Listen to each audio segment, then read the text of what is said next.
আসসালামু আলাইকুম। অধিক অপেক্ষার প্রহর শেষ করে আমার ফার্মের হাঁস আজকে আমার ফার্মে এসে পৌঁছেছে।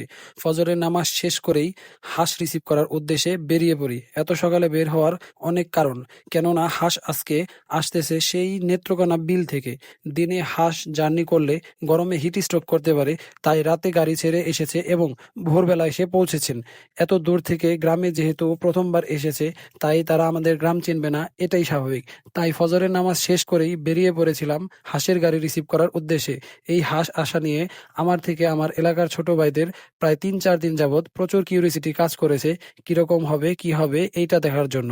তাই ওরা হাঁসের গাড়ি এসে শুনে বেরিয়ে পড়ে হাঁসের গাড়ি থেকে হাঁস ফার্মে নিয়ে দেওয়ার উদ্দেশ্যে। শুধু ওরা নয়, আমার এলাকার অনেকেই সকাল সকাল হাঁস দেখতে চলে এসেছে।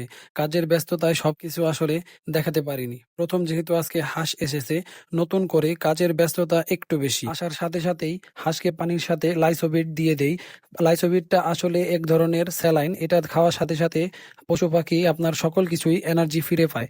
যেহেতু জার্নি করে এসেছে, ওদের খুব বেশি এনার্জির দরকার ছিল।